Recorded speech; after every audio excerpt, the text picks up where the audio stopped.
line, and once the pea is moving across the stick and goes past the test line and you don't see nothing in a little bit, you know that it's negative. So here I was watching this stick and the pea was moving across and it moved past the test line and the line was so strong, like without a doubt. I was going to start rejoicing, then I said, let me wait. That's how the control line will not come. It means the test is invalid. Then it goes across and the control line comes up and the test line is stronger than the control line. And I remember just staring at the stick for a couple of seconds, but not like in shock per se, but just like, this God. And I just sat down. I was still on the toilet seat and I said, Olubankole, Jesus has done it.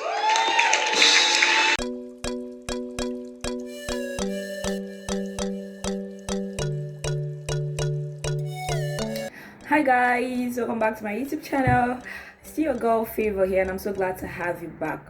Okay, a few days ago I listened to ADESUA and BANKY's testimony, and after listening to that, it really got me teary and it reminded me of a lot of things. So I decided to just make this video. Okay, in life, most times we make decisions, we do things that we feel that is right for us, is the best thing for us to do at the given moment. Okay, most times we don't even make our time to talk to God about it. We don't make our time to know what God's mind is about that particular situation.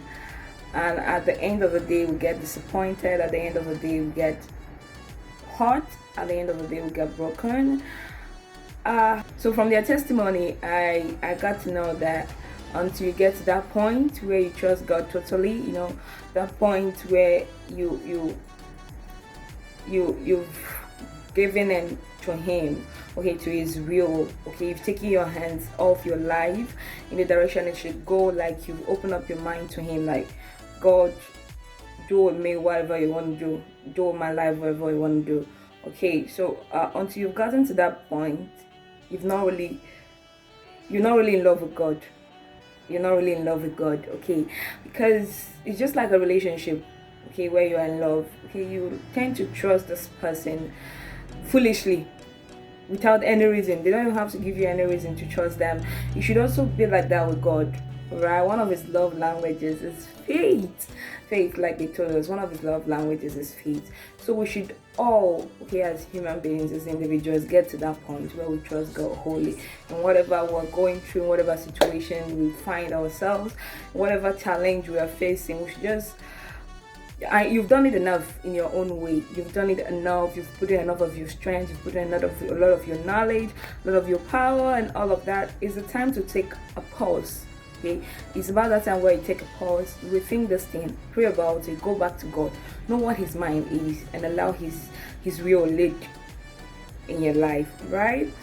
Again, guys, I just want us to be kinder to people around us. Okay, people you are in a relationship with, people that are just friends, people that are just family. Okay, out there are a lot of smiling faces that are going through a lot. You never can tell what someone is going through. Okay, everyone is smiling, everyone is trying to look good on the outside, but inside we are all fighting about so that most times we don't want to share, most times we are not ready to share. All right, so just being kinder won't take anything out of you. Okay, being kinder won't take anything out of you. Try to be kinder with your words, with your action, okay, to people, even to a total stranger. Okay, try to be kinder with your words. Okay, I can remember sometime last year when I got sick, and I was taking a lot of medications, and most of the side effects of those medications were weight gain. So I gained a lot of weight within a period of 3 months. Okay,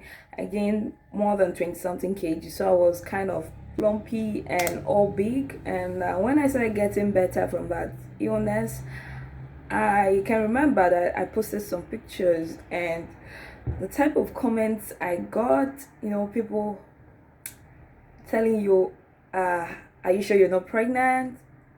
Even if I'm pregnant, are you sure you're not this? What is all this? Hit the gym now, hit the gym, stop this. Why are you looking like this? Like, body shaming me. Okay, so at first I I felt bad because you don't know what I've been through. I came out at some point, I thought I was gonna die. Then I didn't, and I came out alive. And just because of my fat, you don't even know what I've been through.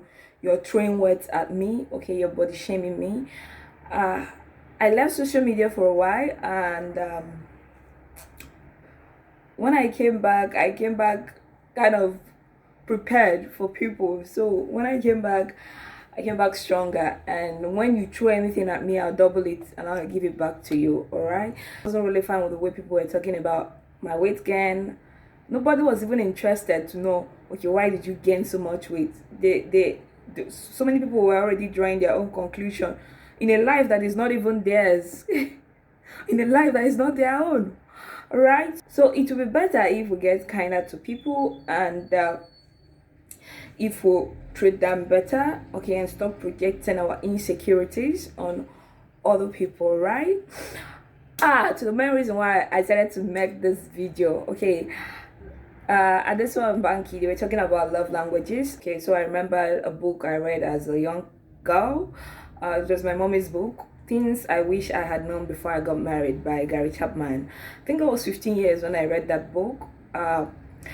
Several couples shared their experience of things they wish they had known before they got married, and Chapman wrote about the 5 love languages and explained them in details. So I got to know about the 5 love languages when I was about 15, okay, and I had a lot of knowledge about how to settle disagreements without arguing and a lot of stuff like that. So by the time I became an adult, I already had a lot of information about relationships, and a lot of information about how people wanted to be loved and how I wanted to be loved. So it helped me become a better friend. It helps me become a better lover. Okay, once I get close to someone, I try to read what their love language is, because you can actually read it. You know what really makes them feel loved, what really makes them feel seen, and stuff like that. And you do it to them. Once you do it to them, to feel loved, to feel that you love them, which you do, okay.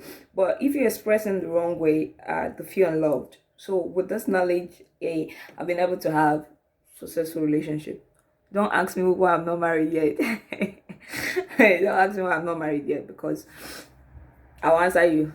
So guys, I want to talk about the 5 love languages, but today I'm just going to talk about one, which is words of affirmation. So there are 5 love languages, which are words of affirmation, quality time, physical touch, buying of gifts, acts of service. These are 5 major love languages, and someone can even have more than one love languages, but it's important that you discover what your primary love language is, the major one, and also you can discuss with your partner and know what their own love language is. Okay, you can have one, you can have more than one. Just like me, I have 2 love languages. Okay, one is quality time. Okay, I love my partner spending time with me. I love being given attention and quality time. And 2 is words of affirmation. You have to affirm me, you have to affirm me. So today I'm just going to talk about words of affirmation. Maybe in my other videos I can talk about the rest. So word of affirmation can actually come in form of a compliment. It can actually come in form of encouraging words. It can come in form of a humble request. It can come in form of a kind word. Okay, the way you speak to your partner, I think everybody has word of affirmation as a love language, maybe as a secondary love language, because everybody loves to be spoken in a kind of way. Everybody loves to be encouraged. Everybody love their partner to request them to do something, not to force things on them. I feel like everybody have this love language as either primary or secondary language. Okay, so it could be in form of a compliment, like I said. Okay, even the Bible says that in the tongue lies the power of life and death. So the type of things that should come out of your mouth to your partner should be something healthy, should be something kind, should be something encouraging, not something that will bring them down. Okay, it could be a compliment, like maybe your partner buys a new suit, or maybe it's an old suit that is well ironed and you're ready to go to church. You could just throw in a compliment like, oh baby, you look cute in that suit. Oh baby, you look cute in that dress. Okay, it will just melt the person's heart. All right, I'm not talking about unnecessary flattery and sweet words and sweet tongue. Talking about you expressing yourself genuinely to this person, telling them that they look good, they look beautiful in what they're wearing. It makes them feel seen. It makes them feel loved, right? It could be like coming back from work and maybe your wife made something and it's nice. You just pay a compliment, baby. Nobody makes jollof like you. This jollof is so nice. It will make her want to do more. It will make her want to do more. Maybe um your husband takes out the garbage or takes out the bin. I know maybe you feel that that's his responsibility and there's no reason to thank him, or there's no reason to pay him any compliments or any kind words, but it could just be like, babe, I really appreciate you taking out the bin. Babe, I really appreciate, like, little words like that could really turn something on in them, okay, making them want to do more. You understand what I'm saying? Okay, you understand? And encouraging words, like, so many of our partners, every human being, we have a lot of potentials that we never get to use until we leave this earth. We cannot maximize all our potentials, and most of our partners, they have a lot of potentials that are just waiting for encouragement, just a little push for them to go for it. Okay, maybe you have a partner and they want to do something, a project, that they can do it, and they're just scared what could happen, what could go wrong. You could just give them a word of encouragement, babe. I know you can do this, and I trust you because I know whatever you put your mind to do, you actually accomplish it. You can just give them a little nudge, a little push, a little word of encouragement. I'm here for you. In case you need anything, I'm here to support. What would you like me to do? How would you like me to help for this thing to go forward? Stuff like that. It makes them feel loved. It makes them feel secured in a way, right? Then another one could be just kind words, all right? Chapman made it clear that a word or maybe a sentence can mean totally different things depending on the way they are said, or the tone of voice used to say them. Okay, so our spouse tend to interpret whatever we are communicating to them by the tone of our voice, the way it comes out. Okay, whether it's in a kind way or it's in a harsh way and stuff like that. Imagine maybe an evening like this, maybe you came back from work very late and then you rush into the kitchen to make something for your hubby, and then you expected him to come help you because he knows that, okay, you've been stressed out, maybe he should come and give you a hand in the kitchen, and then he doesn't come. And then when you're done with that, you just come out. You can just come out and be like, babe, actually I felt a bit disappointed that you didn't even come to give me a hand in the kitchen. Right, you saw that I just came in and I'm also as tired as you. I thought you would come give me a hand. I felt a bit disappointed about that. How do you think this person will react? He will, because this person knows that you're just trying to communicate your heart, you're just trying to communicate your disappointment.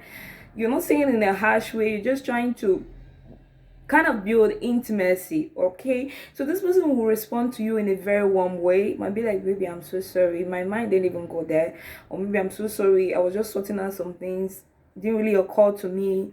And then you guys will sort that out, maybe keys and stuffs, and go back to what you were doing and something like that. But if you just come out and then in a harsh tone, I'm so disappointed at you, I just came back, you couldn't even come to help me, and stuff like that, it might just lead to an argument. He will start shouting also, can't you see I was doing something that really needed my attention?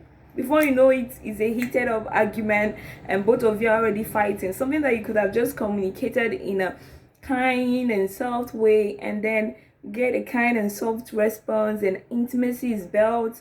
But no, you will not listen, you will not do it. You will not do it because your head is not correct. You will not do it. I think we should all read that book.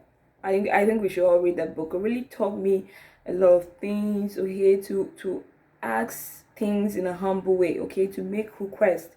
Imagine you need something from your partner, you'd be like, baby, please could you do this for me? Baby, please would you be able to do this for me? Would you be able to pick up the kids after work? I have a meeting that will be running very late. Would you be able to do this? Would you be able to do this? They will be more willing to offer their help, knowing that you are just asking politely, you're just asking humbly, okay? Unlike being like, babe, pick up the kids, like a tyrant mother commanding the child, babe, pick up the kids after school today. Babe, pick up the kids after school today. Babe, do this, or babe, do that. Alright? He's not a kid. She's not a kid.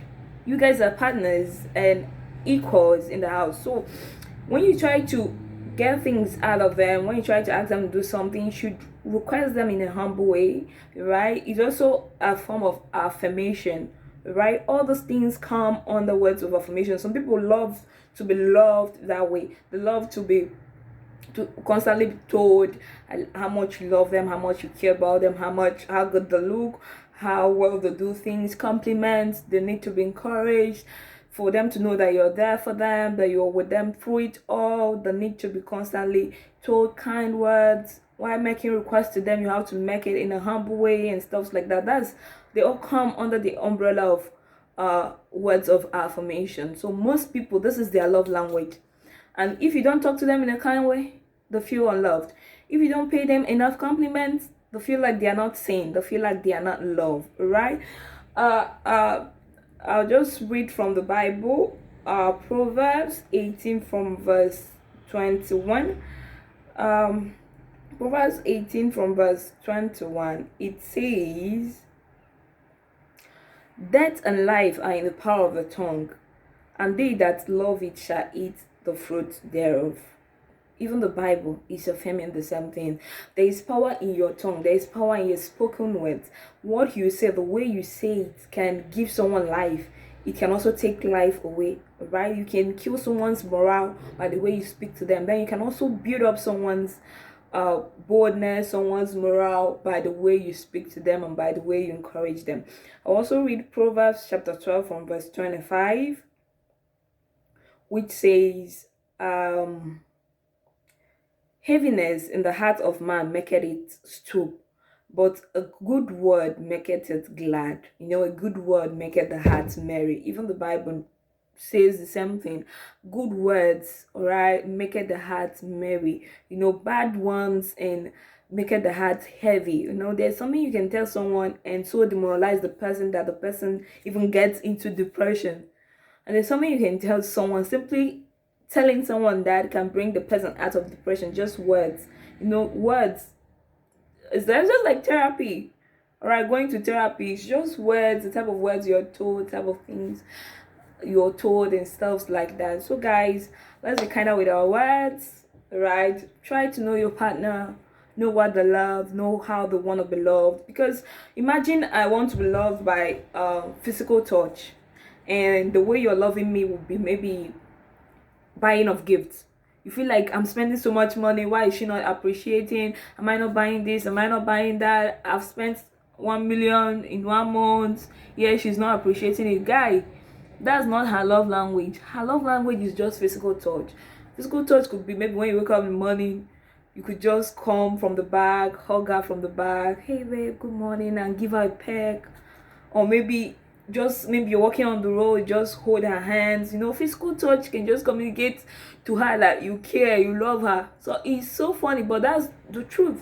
Some people want to be loved in different ways, so it's always better you know how your partner wants to be loved and love them that exact way, and communicate to your partners how you want to be loved. As simple as that. So guys, I think in my next video I'll talk about acts of service. I'll talk about buying of gifts. I'll talk about physical touch. I'll talk about quality time. All right, the remaining 4 languages, because I can't all fit it in that video. It's gonna be so long, and I think I'm going to invite my elder sister to make that video with me, because my elder sister read that book before she got married too. Because I read that book, I didn't finish it completely. Then my elder sister took it. I think she completed that book. I think when I'll be talking about quality time, talking about out of service, buying of gifts, and the remaining 4, I'll invite my sister. She's married with kids, so I'll invite her. I think we'll discuss about it better. I think she'll be able to communicate to you guys better, as a married person per se. So guys, thank you so much for coming in today. All right, I'll definitely see you in my next video. Before you go, click on the subscribe button. I love you all. Mwah.